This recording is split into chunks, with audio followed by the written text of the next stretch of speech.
Bonjour, c'est Pauline, coach LinkedIn chez Madame Branding. Bienvenue sur le podcast Bien dans mon business, votre dose hebdomadaire de joie, d'énergie et de bonne humeur. Où chaque semaine, je vous livre les clés pour booster votre énergie et votre entreprise. J'espère que vous êtes bien installés, c'est parti.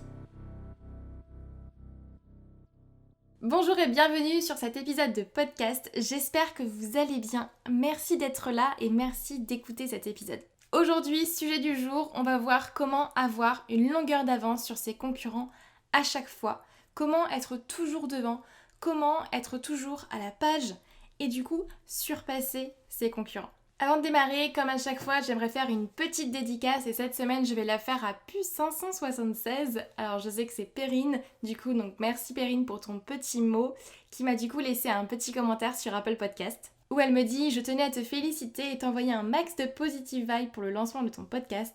J'ai hâte de découvrir toute l'énergie positive que tu veux nous transmettre. » Merci beaucoup Perrine pour ton petit mot qui m'a fait du coup beaucoup plaisir et j'espère en tout cas que vous noterez l'énergie positive que j'y mets et que en tout cas j'ai envie terriblement de vous transmettre à travers ce podcast. Si vous avez envie que je vous fasse une petite dédicace pour le prochain podcast, je vous invite à vous abonner au podcast et à me laisser du coup un petit commentaire et une petite note sur Apple Podcast et du coup je mentionnerai votre nom lors du prochain épisode.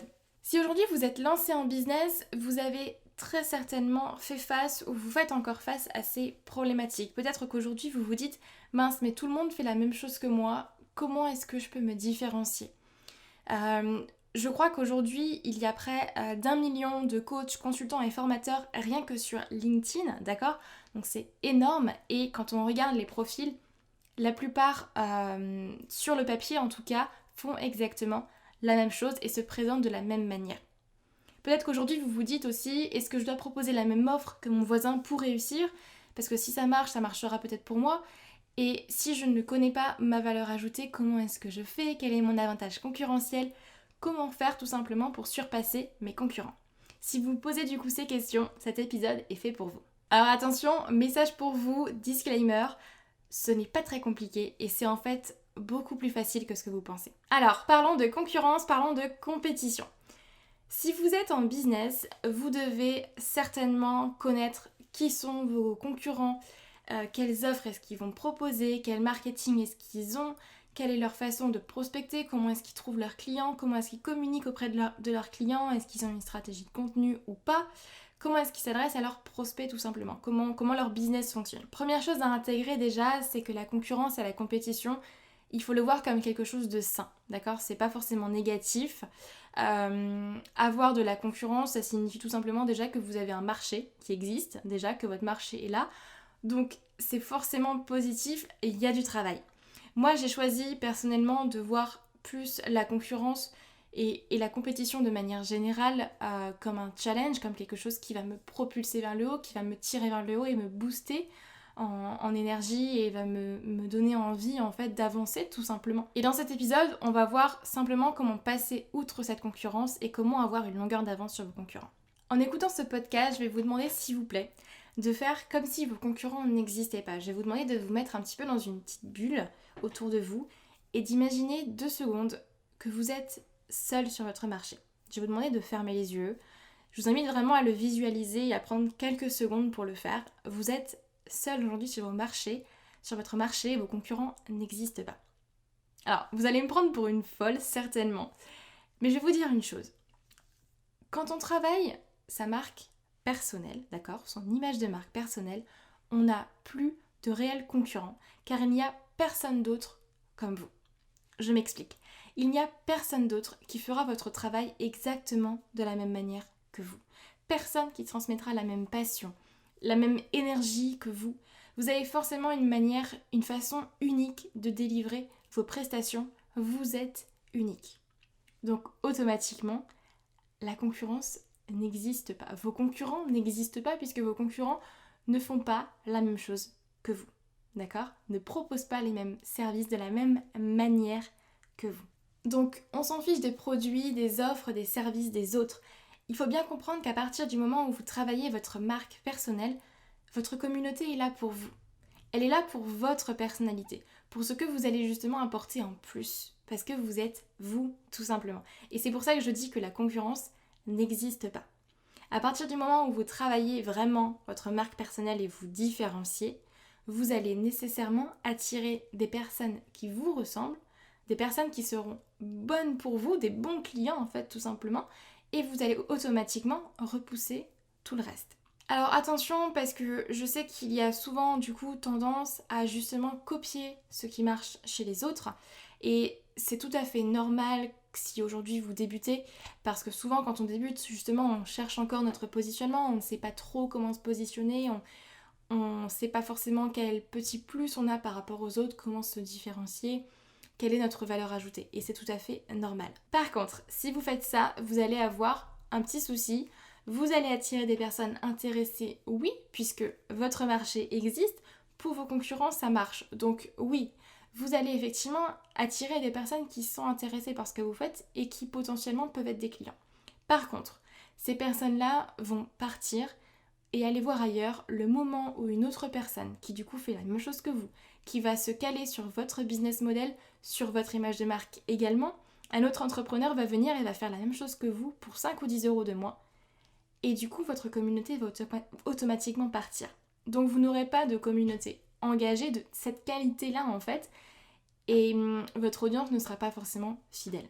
Et si aujourd'hui, vous voulez vraiment créer une communauté fidèle et engagée autour de vous, autour de votre entreprise, vous devez avoir un positionnement clair et une image de marque unique et surtout travailler. Et si d'ailleurs ça vous intéresse de voir comment créer une communauté fidèle et engagée, je vous invite à écouter le podcast précédent, le podcast numéro 4, où j'ai interviewé Mélanie Bigot qui nous parle justement des clés pour créer une communauté engagée sur LinkedIn. Mais du coup, comment faire pour déterminer son positionnement et son image de marque? Alors il y a 2 choses à savoir. La première, c'est qu'il existe des tas de méthodes, des tas d'exercices, de stratégies pour justement définir votre positionnement, apprendre à vous connaître, à déterminer votre avantage concurrentiel, etc.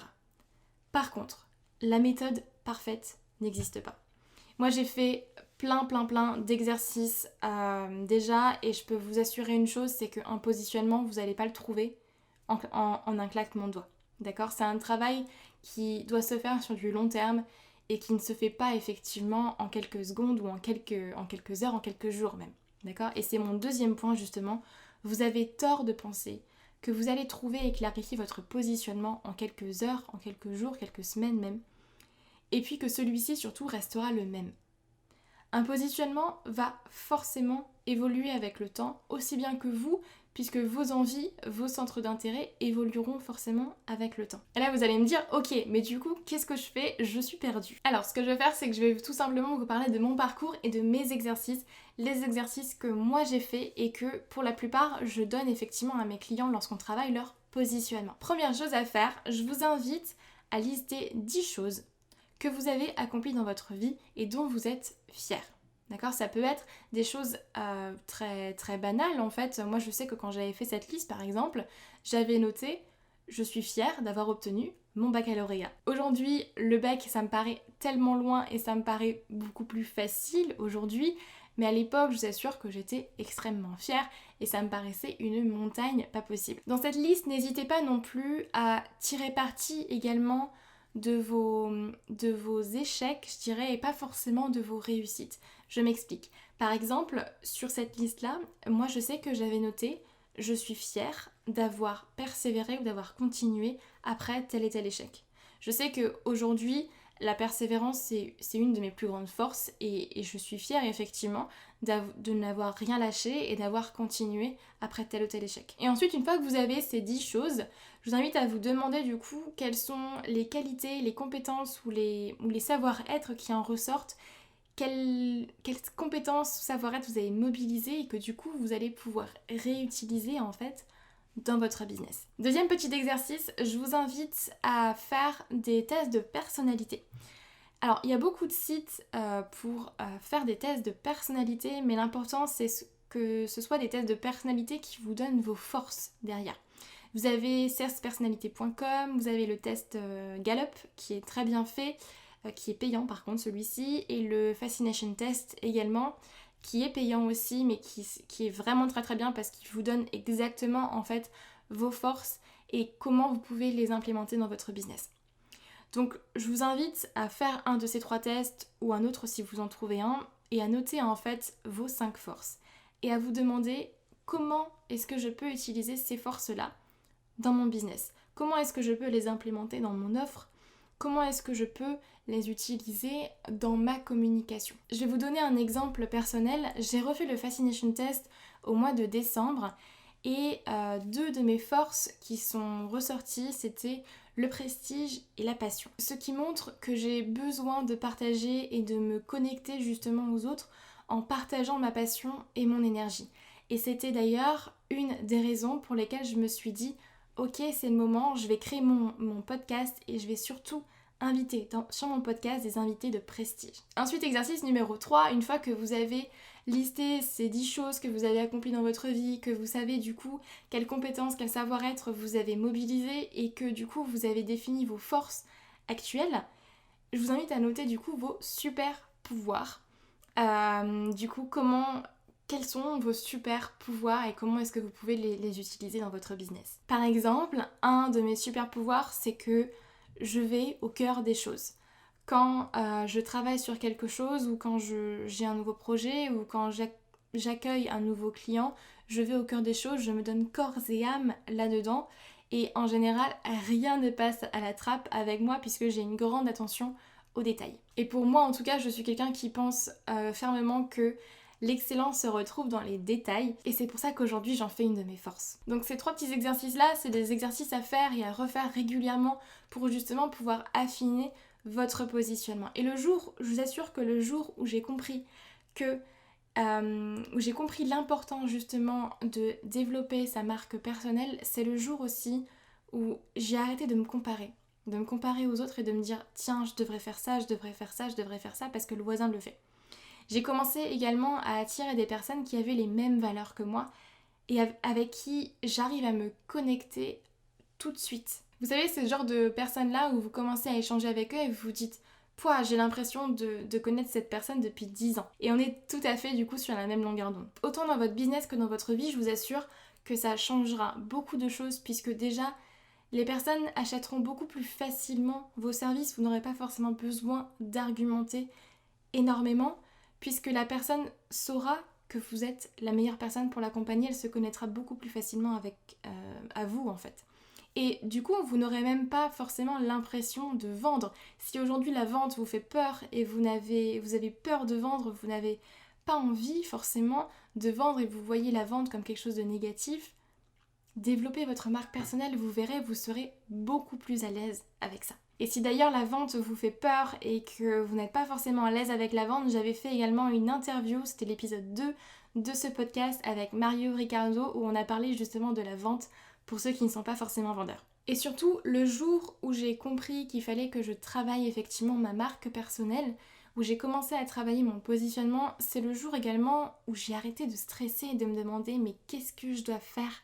Qu'est-ce que je dois faire pour attirer des prospects? Qu'est-ce que je dois faire au quotidien? Quelle est ma prochaine action? Quelle est ma stratégie? Dites-vous bien qu'en travaillant votre marque personnelle, les personnes que vous allez attirer automatiquement et les personnes avec qui vous allez travailler seront justement les meilleures personnes pour vous. Pour finir ce podcast, j'ai envie de vous donner un petit challenge puisque j'adore les challenges. Je vais vous demander pendant cette semaine de faire une action, d'accord ? Une seule action qui va vous permettre de tendre justement vers l'expression de votre positionnement, de votre marque personnelle. Ça peut être déjà faire un des exercices que je vous ai donné. Ça peut être également publier un post, mais un post qui est plus personnel. Partager une histoire personnelle, une histoire que vous avez vécue. Peut-être vous montrer en vidéo. Publier une photo qui n'a pas forcément de lien direct avec votre expertise, avec votre entreprise et vos offres, mais quelque chose qui touche à vous, qui va permettre en fait aux gens d'apprendre à vous connaître, tout simplement. Et je vous invite du coup à regarder les feedbacks que vous aurez suite à ça et à vous demander qu'est-ce que ça procure en vous, quel sentiment du coup vous ressentez quand vous faites ça. Si vous vous rendez compte qu'une personne n'aime pas ce que vous faites et que par malheur vous avez une critique, laissez cette personne partir. Elle n'est pas faite pour vous. Des concurrents ? Il n'y a pas de concurrents. Ce dont vous avez besoin, c'est une bonne estime de soi et rester focus pour être présent semaine après semaine, mois après mois, pour les bonnes personnes pour vous. Des personnes que vous allez impacter positivement, tout simplement. Je vous invite à vous abonner au podcast et à me laisser un petit commentaire sur Apple Podcast pour faire connaître le podcast et j'adore lire vos messages, c'est toujours un vrai plaisir. Passez une très belle semaine et du coup on se retrouve lundi prochain pour une superbe interview. Si aujourd'hui vous êtes encore salarié à côté ou que vous n'osez pas vous lancer sur LinkedIn parce que vous vous dites je suis encore en formation ou je n'ai pas de réseau, cet épisode-là sera fait pour vous. En tout cas, prenez soin de vous et du coup je vous dis à la semaine prochaine. Bye bye.